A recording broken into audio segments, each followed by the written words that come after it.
오늘 우리에게 주시는 하나님의 말씀은 야고보서 1장 2절에서 4절과 베드로후서 1장 5에서 7절, 로마서 5장 3, 4절과 누가복음 21장 19절입니다. 야고보서와 베드로후서의 말씀은 새 번역 말씀으로 봉독하겠습니다. 이제 제가 하나님의 말씀을 봉독하겠습니다. 나의 형제 자매 여러분, 여러 가지 시험에 빠질 때에 그것을 더할 나위 없는 기쁨으로 생각하십시오. 여러분은 믿음의 시련이 인내를 낳는다는 것을 알고 있습니다. 여러분은 인내력을 충분히 발휘하여 조금도 부족함이 없이 완전하고 성숙한 사람이 되십시오. 그러므로 여러분은 열성을 다하여 여러분의 믿음에 덕을 더하고, 덕에 지식을 더하고, 지식에 절제를 더하고, 절제에 인내를 더하고, 인내에 경건을 더하고, 경건에 신도 간의 우애를 더하고, 신도 간의 우애에 사랑을 더하도록 하십시오. 다만 이뿐이 아니라 우리가 환난 중에도 즐거워하나니 이는 환난은 인내를, 인내는 연단을, 연단은 소망을 이루는 줄을 알미로다. 너희의 인내로 너희 영혼을 얻으리라. 아멘. 사랑하는 성도 여러분, 여러분은 하나님께서 베풀어 주신 구원을 어떻게 누리며 살고 계십니까? 구원은 교리적으로 칭의와 성화로 구성되어 있는데요, 이 두 가지는 별개의 것이 아니라 손바닥의 양면처럼 하나입니다. 그래서 마틴 루터는 칭의를 강조했고요, 장 칼뱅은 성화를 강조했지만 두 사람 모두 칭의와 성화를 하나로 보았습니다. 따라서 우리가 칭의의 은총과 성화의 은총을 잘 누릴 때 구원을 잘 살고 있다고 할 수 있겠습니다. 어떤 연세가 지긋하신 장로님께서 자녀들을 모두 출가시킨 다음 만년에 나이가 많이 드신 다음에 또다시 고아원으로 가셔서 9살 된 남녀 쌍둥이를 입양하셨습니다. 뿐만 아니라 호적에도 올렸습니다. 그리고 그 아이들에게 말하기를 너희는 이제 고아가 아니라 내 아들, 딸들이란다 하셨습니다. 아이들이 부모 없는 고아에서 부모가 있는 자녀로 신분이 바뀌었죠. 이와 같은 일을 바로 칭의에 비유할 수 있습니다. 예수님께서 우리에게 내가 너희의 죄값을 치르기 위해서 십자가에 못 박혀 죽고 부활했기 때문에 너희는 이제 더 이상 죄인이 아니라 의인이다, 법적으로 선언하셨습니다. 이 칭의는 법적인 용어예요. 죄인을 의인으로 칭의했다, 그래서 칭의입니다.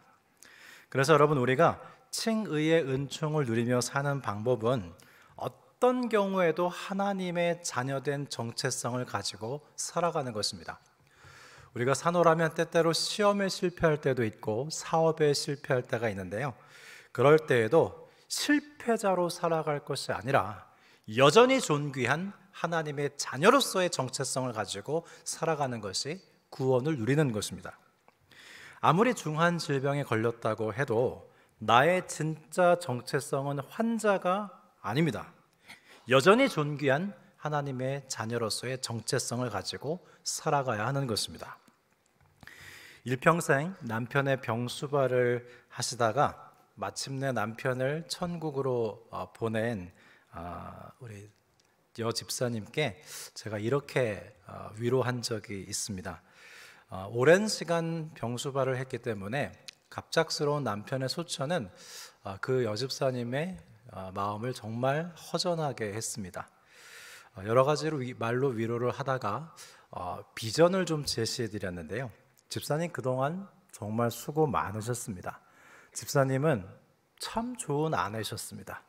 그런데요, 이제부터는 남편이 없는 미망인의 정체성으로 사실 것이 아니라 하나님의 딸의 정체성을 가지고 존귀한 주의 자녀로 하루하루 살아가시면 좋겠습니다. 이렇게 말씀드렸더니 조금 놀라셨습니다. 그러면서 눈이 반짝이셨어요. 나는 이제 남편을 떠나보내고 홀로 된 그저 적적하기 짝이 없는 그런 정체성인 줄 알았는데 아니라고, 이제는 하나님의 딸로 살아가시라고 그렇게 도전을 해드렸습니다. 성도 여러분, 주님께서 우리를 당신의 자녀 삼아 주셨습니다. 죄인들을 의인으로 칭해 주셨습니다. 따라서 우리는 어떤 처지와 형편에 처하든지 하나님의 존귀한 자녀의 정체성을 가지고 살아갈 때 구원을 누리게 될 것입니다. 앞서 말씀드린 장로님께 입양되어 온 쌍둥이들이 그 다음 어떻게 자라났을까요? 처음에는 아이들이요, 여전히 고아처럼 살더랍니다. 장로님을 아빠라고 부르기를 주저하고 또 뭘 사줘도 자꾸 감추더래요. 왜냐하면 고아원에서는 힘센 애들한테 뭔가 다 뺏겼거든요. 그래서 항상 감추곤 했는데 고아원에서의 습성을 그대로 가지고 이 양자와 양녀가 됐는데도 그냥 고아처럼 살더랍니다. 그래서 이 장로님께서 안타까워하시면서 야, 너희들 이제 더 이상 고아가 아닌데 여전히 고아처럼 살고 있냐, 그렇게 여러 번 탄식하셨는데요. 조금씩 아이들에게 변화가 생기기 시작했습니다. 장로님을 편안하게 아빠라고 부르기 시작했고요. 심지어 생김새와 습관도 장로님을 닮아가기 시작했어요. 장로님이 아침에 일찍 일어나서 새벽 기도를 하시는데요, 이 아이들도 그냥 덩달아 일찍 일어나기 시작했습니다. 이렇게 아버지를 닮아가는 그 자녀들의 모습을 성화에 비유할 수 있겠는데요. 지금도 명동에 가면 예수천당, 불신지옥을 외치면서 전도하시는 분들이 계십니다. 저는 그분들과 한번 왜 그렇게 전도하시는지 진지하게 말씀을 나눠본 적이 있는데요. 이유가 있더라고요. 그렇게 전도할 때 믿는 사람이 있대요. 그래서 그렇게 하는 거래요. 나름 타당한 이유가 있었습니다. 예수님을 믿어야 천국에 갈 수 있다는 말은 일면 맞는 말입니다. 죄인의 신분으로 천국에 갈 수 없고 의인의 신분으로 천국에 갈 수 있기 때문에 예수님을 믿어야죠. 그런데 예수천당 불신지옥이라는 이 전도 문구에 왠지 우리 마음 한켠이 좀 허전하고 불편함을 느껴지는 이유는 무엇일까요?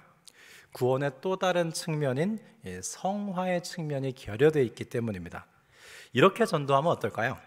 예수님을 믿고 천국에 가십시오. 동시에 이 땅에서 예수님을 닮아가시면서 하나님 나라를 사시면 행복하실 겁니다. 이렇게 전도하면 더 좋지 않을까요?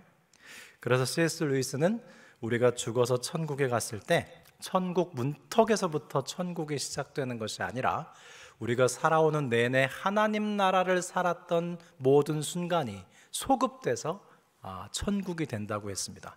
천국을 굳이 죽음 이후로 유보시킬 필요는 없겠죠. 우리는 이 땅에서 하나님의 통치를 받으면서 하나님 나라를 살면서 이 땅에서 천국을 살 수도 있는 겁니다. 그게 구원을 누리는 것이죠.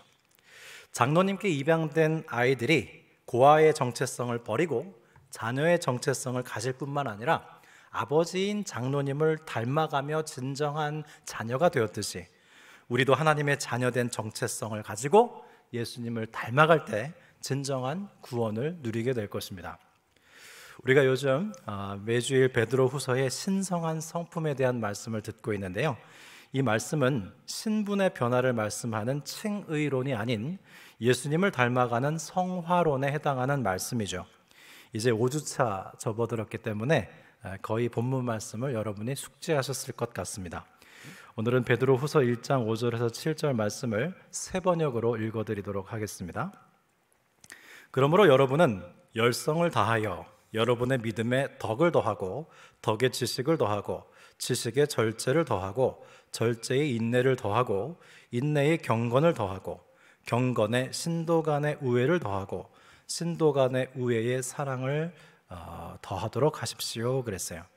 여러분, 오늘 성경 봉독을 들으시면서 왜 개역 개정판이 아니고 표준 세 번역으로 봉독을 할까 좀 의아하지 않으셨습니까? 개역 개정판은요 7번째 덕을 형제 우애라고 번역했기 때문입니다. 형제 우애 그러면 우리 여성 성도님들은 조금 소외감을 느끼시잖아요. 그래서 미국 주류 교단에서 사용하는 New RSV 성경은 이 형제 우애를 Mutual Affection이라고 번역했습니다. 상호 간의 긍휼, 서로 간의 사랑이라고 할 수 있겠는데요. 형제 우애를 새 번역은 신도 간의 우애, 표준 새 번역은 상호 우애, 공동 번역은 교우끼리의 사랑 이렇게 번역했는데요. 개역 개정판은 조금 남성 중심적으로 약간 가부장적으로 번역을 한 것 같습니다. 우리는 이 부분에서 여성 성도님들이 소외되지 않는 번역을 선택해 볼 수 있다고 생각합니다. 그러면 베드로 후서의 말씀은 우리가 예수님을 어떻게 닮아간다고 했습니까? 이제 거의 암송을 하셨죠?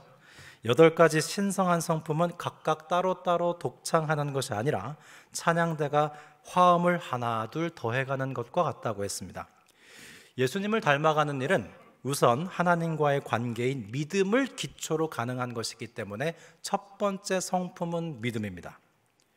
그 다음 그 믿음과 조화되는 삶을 살아갈 때, 그 믿음에 합당한 실천을 더할 때 그 믿음은 힘을 얻게 되는데 그것이 바로 덕이라는 성품이죠. 요나는 하나님과의 관계성도 있었고요. 또 하나님의 말씀대로 니느웨로 가서 복음을 전하는 행함도 있었습니다. 그러나 정작 하나님의 마음을 알아들이는 지식이라는 성품은 없었어요. 그래서 그는 끝까지 하나님께 불평불만했습니다. 우리는 하나님과의 관계를 맺고 또 교회에서 봉사와 섬김을 가질 수 있지만 불평불만하면서 할 수도 있기 때문에 우리는 믿음의 덕을, 그리고 덕 위에 하나님의 마음을 알아가는 지식이라는 성품을 더해야 한다고 했죠. 우리가 그렇게 하나님의 마음을 알아갈수록 우리는 사사시대 사람들처럼 각자의 소견대로 행하는 셀프 컨트롤이 아니라 하나님의 다스리심을 받는 God 컨트롤이라는 절제의 성품을 더할 수 있다고 했습니다. 그러면 하나님을 아는 지식에 자라가고 하나님의 통치를 받는 절제의 성품을 더한 다음 우리는 어떤 성품에까지 나아갈 수 있게 될까요? 우리는 비로소 인내라는 성품을 더할 수 있게 되는데요.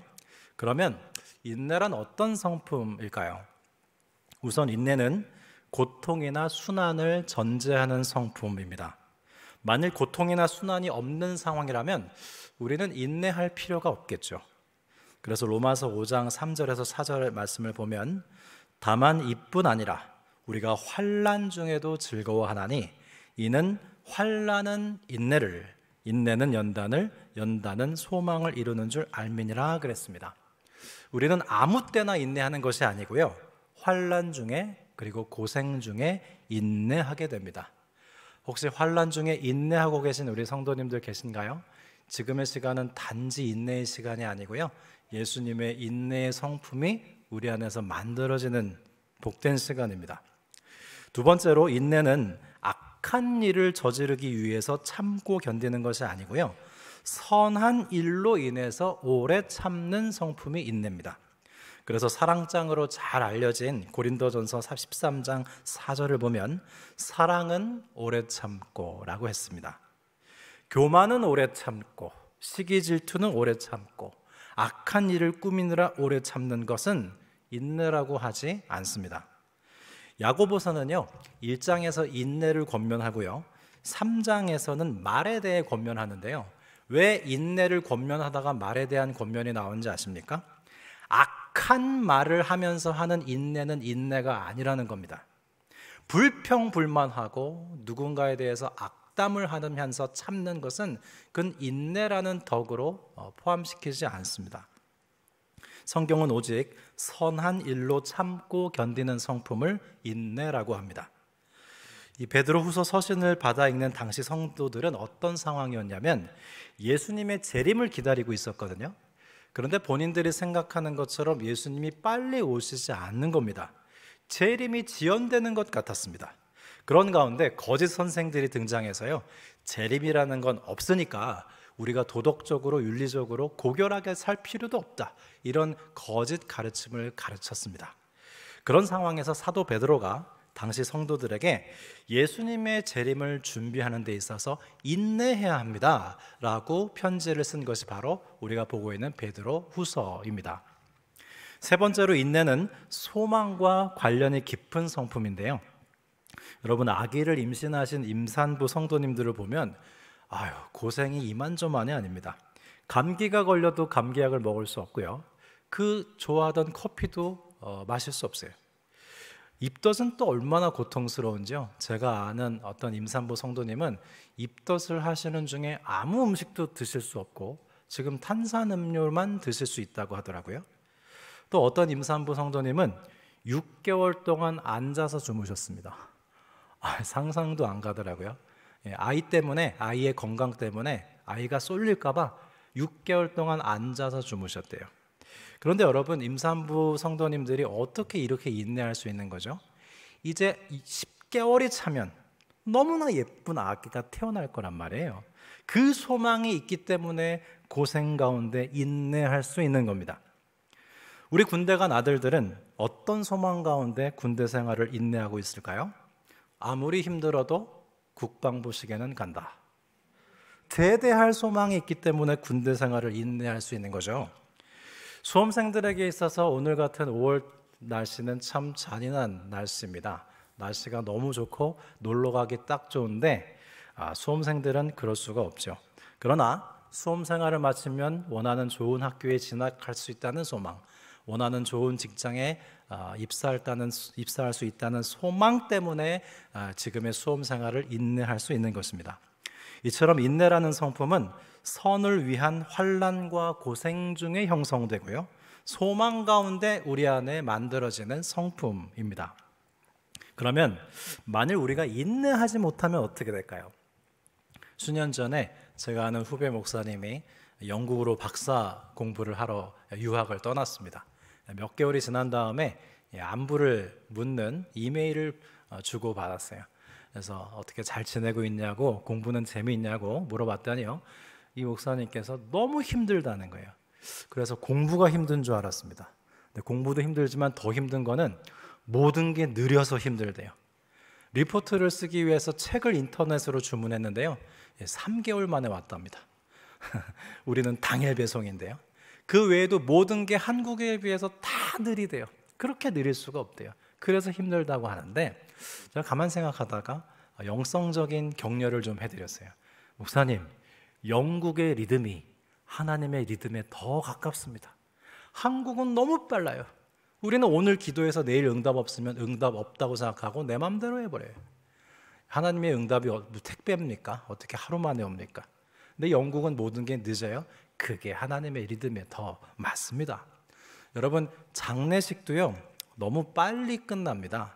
그래서 슬픔을 충분히 애도하지 못하게 됐고요, 결혼 주례 가면요, 예식도 점점 짧아져 가지고요, 결혼 주례하다 보면 쪽지가 올라와요. 빨리 끝내달라고. 그래서 주례가 많이 짧아졌습니다, 저도. 그래서 그 결과 모든 예식이 삶의 의미를 온전히 담아내지 못해서 그만 궁핍해지고 말았어요. 잠언 21장 5절입니다. 조급함은 궁핍함에 이를 뿐이라 그랬어요. 우리는 빨라졌어요. 급해졌어요. 그래서 더 부요해지고 넉넉해졌습니까? 아니에요. 더 가난해지고 궁핍해졌습니다. 의미가 너무 많이 상실됐어요. 그러면 우리가 인내하면 어떤 일이 일어날까요? 야고보서 1장 4절에 보면 인내를 온전히 이루라. 이는 너희로 온전하고 구비하여 조금도 부족함이 없게 하려 함이니라 그랬어요. 인내를 온전히 이루지 못하면 계속 조급해지고 궁핍해집니다. 그러나 인내를 온전히 이루면요, 아주 완전해지고 부족함이 없게 된대요. 성서 원어로 인내라는 단어를 살펴보면 지붕을 덮는다는 뜻이 있습니다.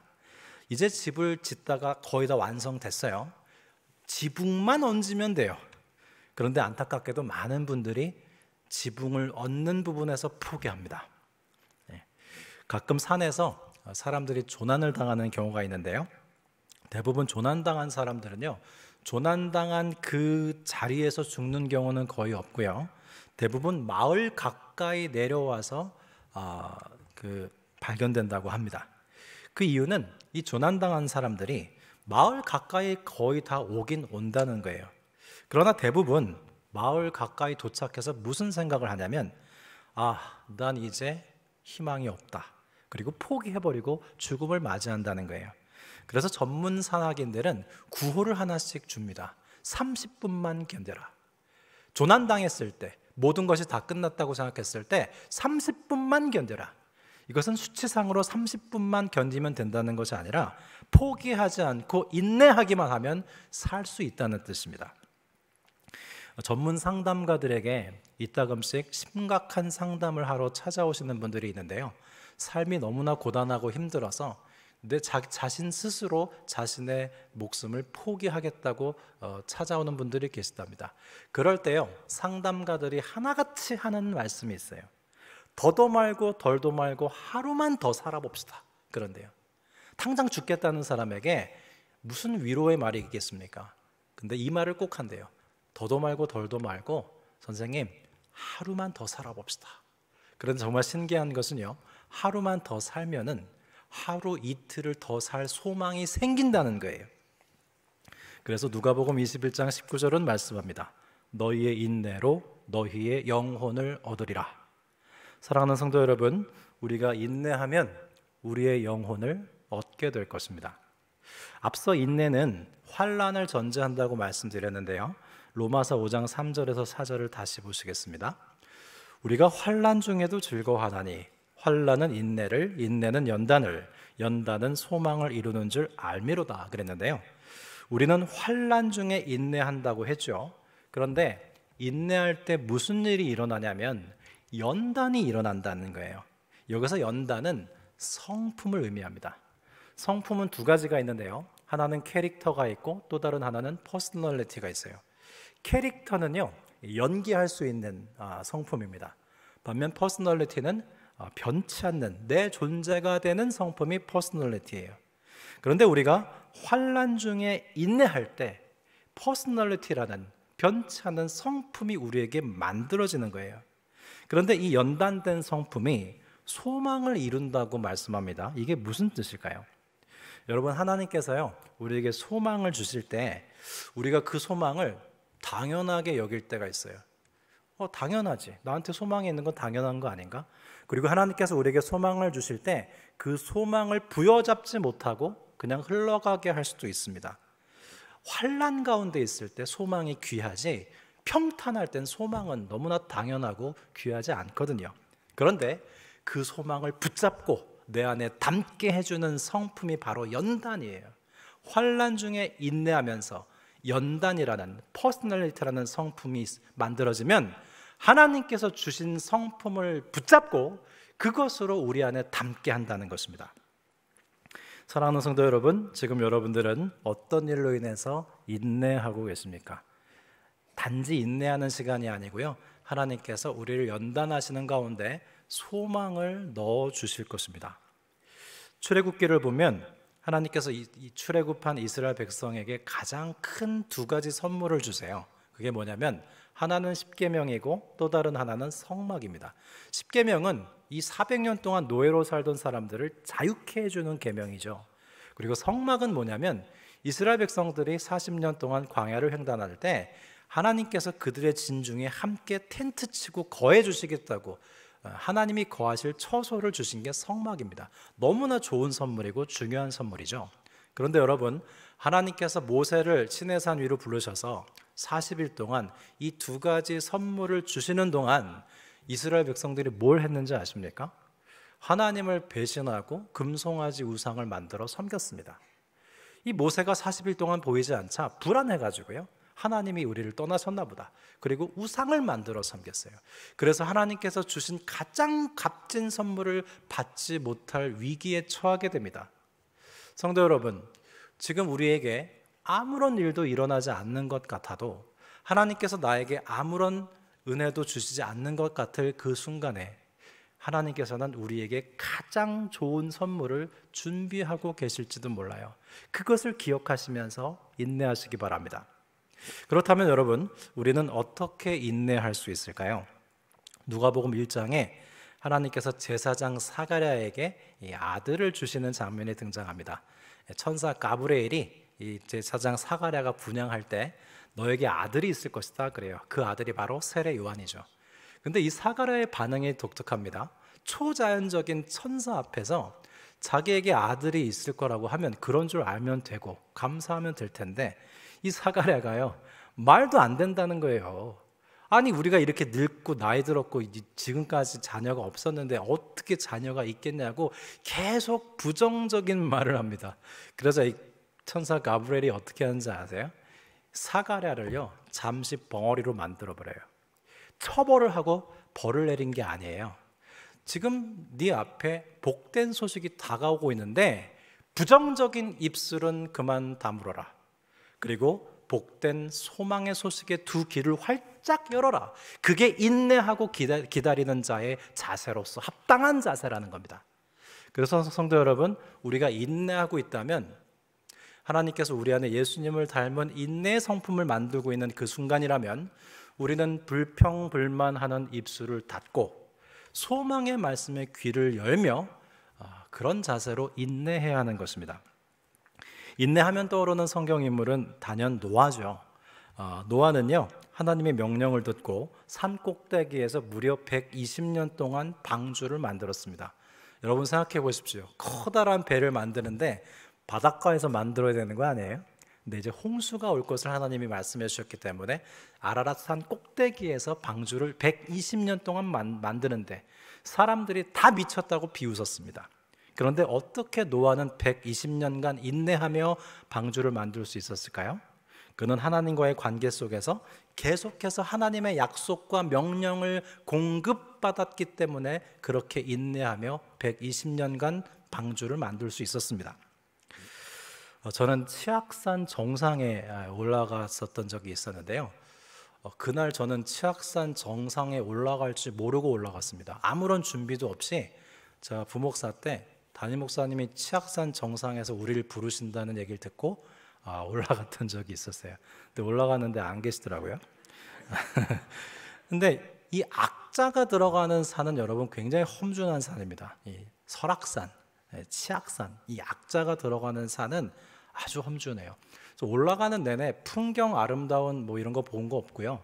그냥 계속해서 이어지는 경사, 그 흙, 바위만 보고 정상까지 올라가는데 너무 육체적으로도 한계가 있고 힘들어서 참 몇 번을 포기하려고 했습니다. 이제 더 이상 올라갈 수 없다. 이제 그만 여기서 중단해야겠다라고 생각을 할 때면 꼭 정상에서 내려오시는 등산객을 만났어요. 근데 정상에서 내려오시는 분들이 이런 말을 툭 던지고 내려가세요. 곧 정상입니다. 물어보지도 않았어요. 그래서 근데 그 말을 들으니까 힘이 나더라고요. 그래? 조금만 가면 정상이고 이 힘든 시간이 끝난단 말이야? 힘이 나더라고요. 근데 곧 정상이라는데 30분을 가도 정상이 안 나오는 거예요.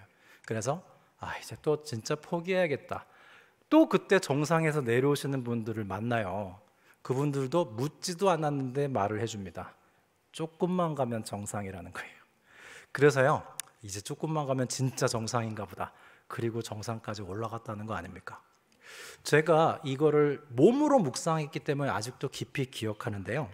하나님께서 주시는 믿음이 공급되는 한 인내는 가능한 거예요. 인내는 얼마든지 가능합니다. 믿음이 공급되는 한. 그래서 여러분 지금 인내하고 계시다면 말씀 가운데 하나님께서 주시는 믿음을 계속 공급받아야 돼요. 노아도 그래서 120년간 방주를 만들 수 있었던 것입니다. 야고보서의 마지막 부분을 보면 이 사도 야고보가요, 농부 비유를 들면서 인내를 격려하는 내용이 등장합니다. 여러분, 농부들이 농사를 지으면서 어떻게 인내하는지 아십니까? 농부들은요, 자신이 무엇을 할 수 있는지, 무엇을 할 수 없는지 잘 알고 있는 사람들입니다. 농부는 비를 내리게 할 수 없습니다. 농부는 햇빛을 일조량을 조절할 수 없죠. 따라서 농부는 자신이 비를 내리고 햇빛을 내리게 하려고 하면서 기다리지 않습니다. 다만 자신이 할 수 있는 것을 하며 기다리죠. 잡초를 뽑고 괭이질을 하고 비료를 주며 자신이 할 수 있는 것을 최선을 다하고 자신이 할 수 없는 것은 하나님께 맡기고 그렇게 기다립니다. 우리도 우리가 할 수 있는 일에 최선을 다하고 우리가 할 수 없는 일은 하나님께 맡긴 가운데 인내하고 기다릴 수 있는 거예요. 마지막으로 우리가 기억해야 할 것이 하나 더 있습니다. 그것은 다름 아닌 하나님께서도 인내하고 계시다는 사실이에요. 베드로후서 3장 9절 말씀입니다. 주의 약속은 어떤 이들이 더디다고 생각하는 것처럼 더딘 것이 아니라 오직 주께서는 너희를 대하여 오래 참으사. 오직 주께서는 너희를 대하여 오래 참으사 그랬어요. 아무도 멸망하지 아니하고 회개하기에 이르기를 원하시느니라. 여러분, 만일 하나님께서 우리가 죄를 짓는 족족 직결 심판하셨다면 어떻게 됐을까요? 우리는 지금 이 자리에 있을 수가 없습니다. 여러분, 우리도 인내하지만 하나님께서 더 많이 인내하셨어요. 하나님은 한 사람이라도 더 많은 사람이 구원을 받도록 하시기 위해서 마지막 심판날까지 인내하시고 오래 기다리고 계십니다. 어쩌면 하나님께서 우리를 인내해 주셨기에 우리는 지금 이 자리에서 예배드리고 있는지도 모르겠습니다. 환난 중에 인내하고 계시는 사랑하는 성도 여러분, 우리가 지금 단지 어렵고 힘든 시간을 보내고 있는 것이 아니고요, 하나님께서 인내하는 우리 안에 예수님의 인내의 성품을 만들어주고 계십니다. 그래서 우리는 오 주님, 제 안에 예수님을 닮은 인내의 성품을 만들어 주십시오 라고 기도하며 지금의 시간을 보낸다면 필시 지금의 시간은 참으로 복되고 아름다운 시간이 될 것입니다. 기도드리겠습니다. 하나님 아버지, 우리를 하나님의 자녀 삼아 주시고 주 예수님을 닮는 구원의 길로 인도하시니 감사드립니다. 우리 인생의 환난이 올 때마다 인내하게 하시고 인내하는 중에 소망을 담을 성품을 주시며 인내를 온전히 이루어 조금도 부족함이 없게 하여 주옵소서. 우리만 인내하는 것이 아니라 하나님의 오래 참으심을 봅니다. 우리를 기다려 주셔서 감사드립니다. 지금도 하나님의 기다리심의 은혜 가운데 많은 영혼들이 회개와 구원에 이르게 하여 주옵소서. 우리를 기다려 주시는 예수 그리스도의 이름으로 감사하며 기도드립니다. 아멘.